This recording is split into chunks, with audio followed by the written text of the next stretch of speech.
Kalau presiden terlalu kecil ya, saya melihat beliau itu nanti akan jadi... Wow banget guys, ternyata target Pak Anies itu guys bukan presiden guys. Karena jadi presiden itu menurut ibu ini guys, itu adalah target yang kecil. Sebenarnya target Anies itu guys lebih dari itu guys.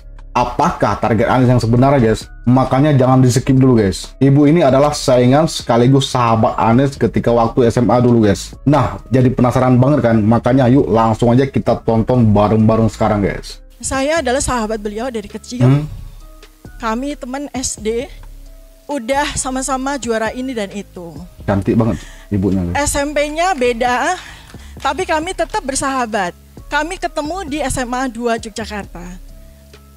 Kami adalah kawan OSIS dari kelas 1. Wow. Beliau waktu itu jadi wakil ketua OSIS, saya menjadi sekretaris umum. Kami bersama-sama, besar bersama di SMA 2. Lalu kemudian pada waktu kelas 2, kami menjadi capres. Capres apa? Jadi calon ketua OSIS. Oh, OSIS. Jadi saya adalah pesaing beliau.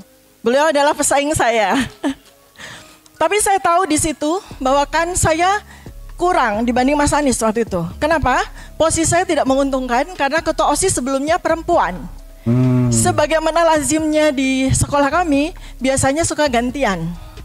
Karena itu pada waktu saya bicara pidato untuk... Ini guys sumber videonya dari Reply Harun guys ya. Kalau mau lihat lebih lengkapnya langsung aja guys kunjungi channel Reply Harun guys. Pemilihan ketua OSIS, saya justru minta kepada teman-teman untuk memilih beliau. Ya, kenapa? Karena selama 1 tahun kami bersama di OSIS, saya melihat bahwa Mas Anies memang dipersiapkan menjadi pemimpin besar. Oleh keluarga, oleh lingkungan, dan oleh barangkali juga bimbingan dari Allah Subhanahu wa Ta'ala. Jadi gitu. Saya di sini menjadi saksi bagaimana Mas Anies tumbuh berkembang dengan baik. Wow. Sebagaimana seperti yang Bapak Ibu semua saksikan sekarang. Seru banget guys. Beliau adalah anak yang baik dan beliau adalah manusia yang baik. Saya waktu itu sampaikan ke Mas Anies, Nis ya. Nis. Beda usia 1 tahun, beliau lebih tua dari saya, jadi sekarang saya panggilnya Mas Anies aja ya. Nis, suatu saat nanti kamu bakal jadi orang besar. Berarti dia guys dulu guys manggil Pak Anies tuh Nis gitu guys ya. Dia sekarang udah sadar guys ya, ternyata Pak Anies lebih tua setahun guys. Saya prediksi kamu akan jadi menteri, ternyata benar. Sekarang mungkin Mas Anies mau nanya, Tifa prediksikan saya jadi presiden nggak? Saya harus makmum kepada itu Bapak Abdullah Hamahua bahwa kita tidak boleh mendahului takdir. Ya benar-benar. Sebenarnya presiden itu kita di tahun 2024 sudah ada di Lauhul Mahfuz. Apakah itu Mas Anies ataukah orang lain? Tetapi sebetulnya yang ingin saya sampaikan di sini bahwa pemilihan presiden ini harus kita kawal dengan sebaik-baiknya agar menjadi suatu sejarah yang indah bagi negara ini karena sudah kadung carut marut. Dan keindahan dari pemilihan presiden itu saya percayakan kepada Mas Anies. Karena Mas Anies jago untuk membuat semuanya menjadi indah. Termasuk politik itu akan menjadi indah buat kita semua, dan itu pelajaran yang sangat penting bagi kita semua. Ini guys, ini ilmu baru guys. Berarti guys Pak Anies itu bisa bikin ilmu politik yang dulunya carut marut bisa menjadi indah guys. Wow banget Pak Anies guys. Lalu yang lebih dari itu sebetulnya kalau boleh, karena saya berkembang menjadi ahli prediksi ya. Mungkin Bapak Ibu semua tahu saya Dr. Tifa, silahkan lihat di Twitter saya ya. Dokter. Saya memprediksi beliau itu kurang lebih, kalau presiden terlalu kecil ya, saya melihat beliau itu nanti akan jadi betul, akan menjadi Sekjen PBB, dapat Nobel Perdamaian. Itu doa saya kepada beliau. Jadi kalau mau jadi presiden itu sesuatu langkah yang sudah kecil. Saya mau kasih clue, tadi saya udah bilang Bang John, ada clue-clue yang sederhana sekali sebetulnya, bagaimana Mas Anies bisa membalik keadaan. Karena saya kan puluhan tahun ada di lapangan ya. Kekuatan Indonesia itu Mas, jadi kalau yang lain-lain mungkin akan titip pesan nanti Mas Anies jadi presiden harus begini, harus begini. Mas Anies belum jadi presiden, bahkan jadi capres saja belum ya. Tetapi hari ini sekarang mau saya sampaikan ada clue-clue penting yang bisa membalik keadaan yang cepat. Pertama Pak, pemilih Indonesia itu 55% wanita. Tapi di sini saja wanita minoritas ya. Di sini wanita minoritas. Saya tadi lihat teman-teman saya perempuan kok sedikit sekali. Benar gitu. banget ya. Nah 55% perempuan itu, 55% perempuan itu sang mama ya perempuan, 70% adalah wanita dewasa muda, 30 tahun sampai 55 tahun mereka adalah pemilih aktif, sangat membenci yang namanya pornografi. Ya. Kami sangat terhina dengan pornografi karena perempuan itu menjadi korban. Dan itu adalah clue ya. Saya bilang itu adalah clue. Karena seseorang sudah convince bahwa dia menyukai pornografi. Ya, dan itu sangat melukai hati kami para perempuan. Ya, nah kemudian yang kedua adalah anak muda. 70% dari pemilih itu anak muda.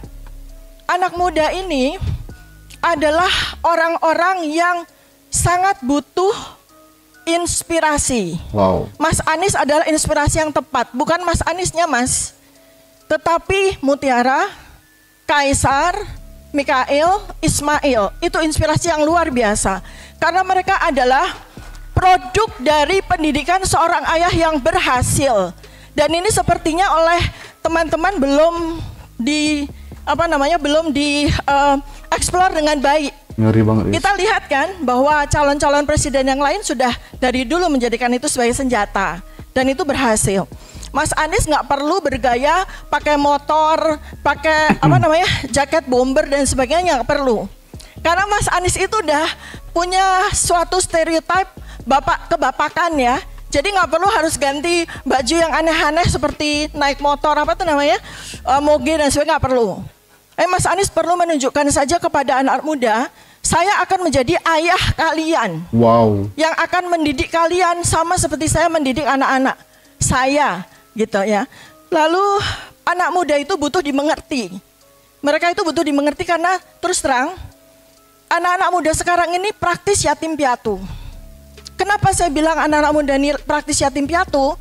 Karena mereka itu dididik oleh orang tua yang IQ-nya ratanya 78. Bayangkan, anak-anak muda sekarang ini yang lahir di atas tahun 2000, tahun 1998 ya, sampai dengan sekarang itu, mereka menjadi anak muda yang jadi calon pemilih, itu dididik, dirawat, diasuh oleh orang tua yang IQ-nya 78. Bayangkan, kenapa kok bisa begitu? Karena angka stunting Indonesia itu 40% dari tahun 1945 sampai sekarang.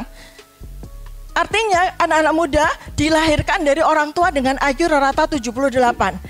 Nah, makanya ini beban berat sekali ketika capres nanti. Orang-orang yang IQ-nya itu rata 78 akan sangat mudah. Dikasih amplop 20.000 aja mereka mau coblos. Siapapun juga yang kasih amplop itu. Jadi ini adalah pesan saya buat Mas Anies dan teman-teman relawan. Jadi sebagai penutup, setengah menit terakhir, 30 detik terakhir deh. Saya sampaikan bahwa saya sebagai sahabat Mas Anies sekali lagi menjadi saksi bahwa Mas Anies adalah seseorang yang relatif lengkap dan sangat cocok menjadi presiden Indonesia. Ya. Seandainya Anda ingin mendukung, maka kita dukung dengan fulfill, dengan mengharapkan ridha Allah SWT. Dan Mas Anies, sahabat itu ada dua. Kelompok pertama adalah yang senang memuji. Kelompok kedua adalah sayang dengan mengkritisi. Saya adalah bagian kelompok yang kedua. Mas Anies tahu persis dari sejak kecil. Maka saya mau dilibatkan oleh Mas Anies. Saya akan tetap sebagai pendukung yang kritis. Saya tidak dipakai. Saya pun akan ada di luar gelanggang dengan sangat kritis. Wow. Demikian yang bisa saya sampaikan. Mudah-mudahan bermanfaat. Assalamualaikum warahmatullahi wabarakatuh. Waalaikumsalam warahmatullahi wabarakatuh.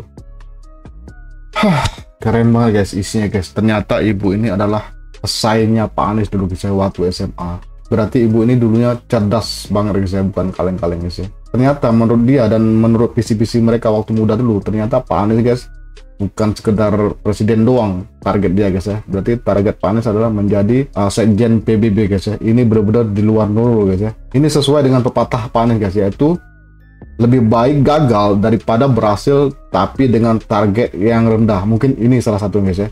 Berarti target mereka tuh guys bukan sekedar presiden doang, tapi Sekjen PBB guys ya, jadi mendapat Nobel Perdamaian Dunia guys. Ini benar-benar di luar nurul guys, benar-benar impian yang sangat besar guys ya. Semoga aja dikabulkan guys ya, amin. Aku guys nggak bisa berkata-kata lagi guys, aku pengen baca aja guys. Makanya guys langsung aja kamu tulis opini atau pendapat kamu di kolom komentar guys ya. Maka aku bakal baca dan like. Terima kasih udah nonton sampai akhir guys ya. Kalau ada salah kata mohon maafkan. Saya akhiri video ini. Wassalamualaikum warahmatullahi wabarakatuh. Ciao, ciao, ciao, ciao, ciao, ciao, ciao, ciao, ciao, ciao, ciao.